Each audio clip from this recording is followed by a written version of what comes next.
Welcome back from the नासिन। बात कर रहे हैं 15 के साने के हवाले से, और इसके बाद अगले रोज़ जो अहमदियों की इबादगाहों पे हमले हुए, बल्कि अब तक दहशत गर्दी की जितनी वारदातें हो चुकी हैं उनके हवाले से पेशरफ्त क्या हो रही है हमारी एजेंसीज में। यहाँ पर जो बात हो रही थी ब्रेक पर जाने से पहले भी, उमर वरिक साहब बार बार एक चीज़ कह रहे थे कि फोर्सेस कुर्बानियाँ देती हैं। मैं इस चीज़ से इनकार नहीं करता। अपने जवानों को मैं उन लोगों को जो कुर्बानियाँ दे रहे हैं मैं उनको सल्यूट करता हूँ। उनकी इन लोगों की कुर्बानियाँ ही हैं कि बहुत सारे वाक़यात रुकते भी हैं। हमारे ही शहर में दहशत गर्दी की वारदातें रुकती भी हैं, लेकिन इसके बावजूद वाक़यात होते भी हैं और हमने मुलजमान को हमारे रियासती इदारों ने पकड़ना है। कोई बाहर से लोग नहीं आने उनको पकड़ने के लिए। यही कोशिश कर रहा था। उमर वरिक साहब भी यहाँ पर मौजूद हैं, लेकिन मैं DIG इन्वेस्टिगेशन मलिक अली आमिर साहब की तरफ जाऊँगा। आमिर साहब, आप DIG इन्वेस्टिगेशन है, आप तहकीकात से मुतमईन हैं। अब तक जितनी तहकीकात हुई इन तमाम वाक़यात की, मैं स्पेसिफिक किसी एक वाक़े की बात चले अब नहीं करता, आप मुतमईन हैं कि जो तहकीकात हो रही हैं, जो मुलजम पकड़े जा रहे हैं, हम जो कौम ने आपको जिम्मेदारी दी हुई है, आप उस पर पूरा उतर रहे हैं? शुक्रिया। जहाँ देखें जी, पुलिस को पहले तो ये हमें समझ लेना चाहिए कि police as a force train नहीं होती। टेररिज्म, काउंटर टेररिज्म फोर्स नहीं है ये। जब ये 9/11 हुआ और उसके बाद जब ये आहिस्ता आहिस्ता वाक़यात होने शुरू हुए, तो उसके रिस्पॉन्स में पुलिस ने अपने आप को सिखाया इस काम से नबजदार होने के लिए। और अगर मैं ये कहूँ कि 10-11 साल में भी हम ये चीज़ नहीं सीख सके और हम आज भी ये कहें कि हम काउंटर टेररिज्म फोर्स नहीं है, तो ज्यादती नहीं होगी? कुछ नहीं, मैं उससे डिसएग्री करूंगा, क्योंकि हमने मेजर केसेस जितने हैं सारे वर्कआउट किए हैं जी। अच्छा, अदालतों तक लेकर गए हैं। सही। हमें प्रॉब्लम आता है जी जहाँ पे गवाहान जो है, गवाहान का प्रॉब्लम आता है। और उससे बड़ी बात यह है कि पुलिस अफसर की अदालत के आगे एडमिसिबल नहीं है एविडेंस। सही। और ज्यादातर जो केस होते हैं उनमें FIR भी आप ही की तरफ, लोगों की तरफ से होती है। हमारा एविडेंस काउंट नहीं हो रहा। और ऐसे केसेस में जहाँ पे वो एक पूरे ये तो एक शहर की बात नहीं, सूबे की पूरे पाकिस्तान का मसला है। सही। अब वो इतनी बड़ी फोर्स है कि कोई भी उसके आगे खड़े होने को तैयार नहीं है। सिविलियन दहशतगर्दों की बात कर रहे हैं आप? सही। मतलब हमारे लिए बहुत बड़ा इशू है कि गवाहान जो हमने खड़े करने हैं जी, वो अल्टीमेटली रिजाइन करते हैं, वो बैठते हैं। हमें हमारी शहादतों में हमें प्रॉब्लम आता है, कन्विक्शंस में इसलिए प्रॉब्लम है। सो इसमें ये चीज़ भी हमें, पुलिस ने अपना काम बेहतर करना है इसको काउंटर करने के लिए, लेकिन इसके साथ ही हमें लॉज भी चाहिए।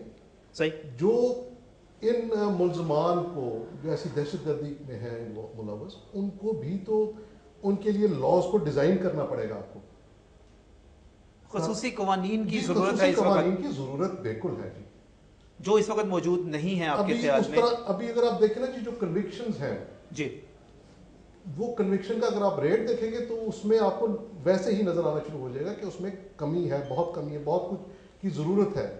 हालांकि अगर आप वेस्ट की तरफ देखते हैं तो अमेरिका में और बरतानिया में जो सबसे पुरानी डेमोक्रेसीज है, उनके लॉज बड़े ही सवियर है मामला में। किस किस्म के कवानीन की जरूरत है अली साहब? बड़ी अहम बात आप कर रहे हैं। किस किस्म के कवानीन की? क्या पुलिस जिसको चाहे उठा ले, जिसको चाहे जितना मर्जी अस्सी के लिए बंद कर ले? एक आम तासुर यही उभरता है जी। राइट टू ह्यूमन जो है वो तो रखना है। पहला राइट तो उसका है जी, हर एक का राइट है, और वो हर पाकिस्तानी का राइट है। बात यह है कि मुकदमे जिस तरह के ये ऑफेंसेस हैं, इनमें शहादतों के लिए उन केसेस को एंड तक ले जाने के लिए जो हमें मुश्किलात आती हैं, उस पर I think parliament and judiciary and police और एजेंसीज वी हैव टू, हमें बैठ के इसके रास्ते निकालने हैं, ताकि हमने ज्यादती नहीं करनी किसी से। सही। लेकिन जो मुलजमान है उनको कैफे किरदार तक तो पहुंचाना है आपने। अगर वो भी नहीं टूटेगा तो एक तासुर यह है कि हमारे मुलजमों को सजाएं नहीं मिल रही। अगर मैं ये बात करूं, ये इन्वेस्टिगेशन की खामी है। चले चीमा साहब से ये बात कर लेता हूँ, ये इन्वेस्टिगेशन की खामी है, ये प्रोसिक्यूशन की खामी है, या अदलिया के बारे में ये कहा जा सकता है? एक र्यूमर चलती रही पिछले दिनों, एक दहशतगर्द को जब सजा मिलने वाली थी तो उस दहशतगर्द ने सजा जब सुनाई जाने वाली थी, फैसला सुनाया जाने वाला था, उसने जज साहब से कहा कि आपकी फलां बेटी फलां जगह पे पढ़ती है, तो आपको पता है उसका रिश्ता तो नहीं चाहिए आपको। ये एक सीधी सादी धमकी थी जज साहब को, और उसके नतीजे में कहा जाता है, मैं तौहीन अदालत का मुर्तकब नहीं होना चाहता ये, लेकिन ये मेरे माशरे का अलमिया है तो मैं इसकी बात कर रहा हूँ, वो मुलजम बरी हो गया उस दिन। बिस्मिल्लाहिर्रहमानिर्रहीम। मैं इस बात को आगे बढ़ाऊँगा जो DIG से ने कहा जी। तफ्तीश में खामी नहीं हम कह सकते कि खामी होती है, हमारे लोग जो हैं वो वेल ट्रेंड हैं तफ्तीश करने में, लेकिन तफ्तीश में जो चीज़ कमी रह जाती है वो इन हालात में टेररिज्म के केसेस में पॉसिबल नहीं होती, क्योंकि सारी एविडेंस वो पीछे छोड़ के नहीं जाते। जितनी अवेलेबल एविडेंस होती है वो बिल्कुल कलेक्ट की जाती है, टेक्निकल एविडेंस की बुनियाद पे केस चलान किए जाते हैं, ओरल एविडेंस हमारे साथ आई विटनेस की ज़रूरी होती है हमारे इस उसमें। जो इशू है वो इशू हमारा ये है, हमारी टेक्निकल एबिलिटी अल्हम्दुलिल्लाह बहुत बेहतर हो गई है, एजेंसीज के साथ कोऑपरेशन हमारा बहुत बेहतर है, उनकी तरफ से असिस्टेंस बहुत अच्छी मिलती है, लेकिन ओरल एविडेंस को जो आपने बात की है वो इसको काउंटर करते हैं, और उसके लिए विटनेस प्रोटेक्शन प्रोग्राम हमारे यहाँ नहीं है। विटनेस प्रोटेक्शन, विटनेस को किस तरीके से पेश करना है, वो सामने भी आए, अदालत भी मुतमिन हो कि विटनेस है, लेकिन उसका किसी को पता ना चल सके कि कौन विटनेस है, और फिर बाद में जहाँ जाए उसकी प्रोटेक्शन हो। ये पूरी दुनिया में विटनेस प्रोटेक्शन होती है, तभी जाके ये केस होते हैं। सही। तो उसके लिए हमें बहुत ज़्यादा काम करने की ज़रूरत है। इसके अलावा अगर ऐसा भी मुमकिन है कि अगर ये आई विटनेस नहीं है तो सिर्फ टेक्निकल एविडेंस की बुनियाद पे भी केस को चलान होना चाहिए। इसी तरह मैं अर्ज़ करूँगा कि इसमें कहीं ना कहीं टेलीफोन का वो भी आता है इस्तेमाल, या इलेक्ट्रॉनिक जो है क्राइम भी कमिट होता है, इसके बगैर हो नहीं सकता। इस सिलसिले में जो Pakistan prevention of electronic crime ordinance था वो ऑर्डिनेंस के तौर पे आया, अब वो लैप्स हो चुका है और नया लॉ की शक्ल में मौजूद ही नहीं है। तो बहुत सारा एरिया ऐसा है कि जिसको हम इसके बावजूद कि क्राइम कमिट हो रहा है हम उसको पकड़ नहीं सकते। इंटरनेट इस्तेमाल होता है, ईमेल इस्तेमाल होती है, टेलीफोन इस्तेमाल होता है, मोबाइल इस्तेमाल होता है, हम सिर्फ 25D टेलीग्राफ एक्ट तक रह जाते हैं। यहाँ लेजिस्लेशन की ज़रूरत है, विटनेस प्रोटेक्शन में लेजिस्लेशन की ज़रूरत है।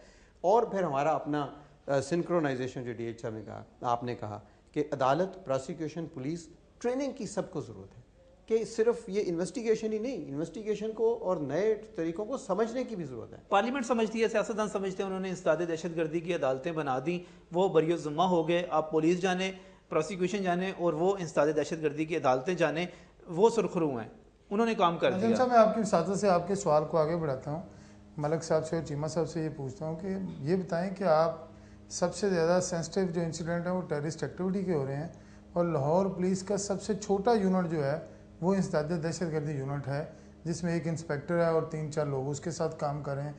तो किस तरह आप समझते हैं कि बेहतर काम हो रहा है? नहीं, मैं अर्ज़ करूँगा कि नहीं, छोटा यूनिट नहीं है हमारा। जो पूरा ऑर्गेनाइज क्राइम जो है ना यूनिट, इसमें आपके पास 9 कितने DSP हैं इस वक्त? कितने DSP हैं इस वक्त?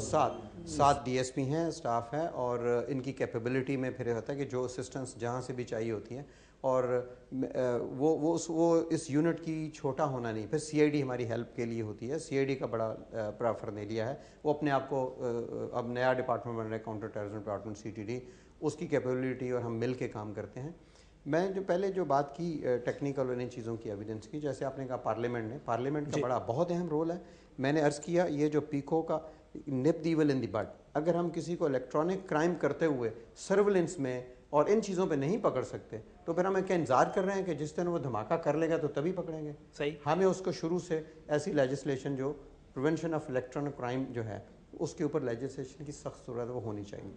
मेरे पास जो इतला है, मुझे कुछ दोस्तों से पता भी चला कि CIE की बात कर लें, पंजाब पुलिस की बात कर लें, CID की बात कर लें, सूबे के पास तो ऐसा कोई सिस्टम ही नहीं है कि आप मोबाइल कॉल जो है उसको ट्रेस कर सकें, और इसके लिए आपको वफाक से दरख्वास्त करनी पड़ती है। अगर आपने करना भी है, इस सारे सिस्टम को लगाना भी है वफाक की इजाज़त के बगैर, और बाज़ जिम्मेदारों के मुताबिक तो आप बार बार रिक्वेस्ट भी करते रहते हैं और आपको कोई ये इजाज़त नहीं मिल रही। नहीं, इसमें मैं अर्ज़ करूँगा, एक तो ये है कि चीमा साहब ने कहा, मतलब यूनिट हमारे उस तरह छोटे होते हैं, अच्छा, बट हमारी कोऑर्डिनेशन काफ़ी फैली हुई होती है जी। एक तो कोई एक यूनिट को हम अलहदगी में नहीं चलाते, दूसरी बात ये कि हमारे पास वफाक ने भी इनको कैटेगराइज किया हुआ है कि किसके पास किस चीज़ को ओवरसी करने का है इख्तियार। तो हम IB से भी एड लेते हैं, CTD से भी लेते हैं, मिलिट्री इंटेलिजेंस एजेंसी से भी लेते हैं, हमें जहाँ जहाँ जिससे लेनी पड़ती है ज़रूरत। अब जैसे चीमा साहब ने बात की ना जी, ये टेलीग्राफ एक्ट में प्रॉब्लम्स हैं या हमें विटनेस प्रोटेक्शन में, तो ज़रूरत इस बात की है कि पार्लियामेंट देखे कि जितने ये केसेस हैं इनका हुआ क्या, और फिर उस एनालिसिस में अदालत से शुरू करते हुए हमारे तक सबको इन्वॉल्व किया जाए, और हमें एनुअली जी इसको हर साल हमें इसको बेहतर करने का कोई तरीका आगे चलाना चाहिए। अभी वो डिस्कनेक्ट है बीच में, वो हम समझते हैं कि एक कानून बन गया, उसका आखिर में अल्टीमेटली इफेक्ट क्या आया उसको हम उस तरह नहीं जज कर रहे हैं। जिसकी वजह से बिल्कुल ये कमी जो नज़र आती है वो है। लेकिन एज सच जहाँ तक जैसे चीमा साहब ने भी कहा कि एविडेंस हमारे पास हम इकट्ठे करने के काबिल भी है। अब हमारे पास जैसे आपका फोरेंसिक लैब पंजाब के लेवल बनी which is a very good project. मैंने इसके सवाल पे भी आना था, मैंने कुछ और टेक्निकल रिक्वायरमेंट जो जदीद तफ्तीश के ज़राए उन पर भी बात करनी है और जानना है कि हमारी जो पुलिस है, हमारी CIA है, CID है, ये इदारे किस हद तक उनसे मदद ले रहे हैं और हम किस हद तक, अगर मैं इन्हीं अफसरान से जो मेरे पास यहाँ पर हम मौजूद हैं इन्हीं से पूछूँ कि मैं आपसे पूछूँ कि आपकी कामयाबी का परसेंटेज क्या है, आप खुद मुझे बताएंगे कितना होना चाहिए, तो इन्हीं से पूछूँगा लेकिन इस ब्रेक के बाद।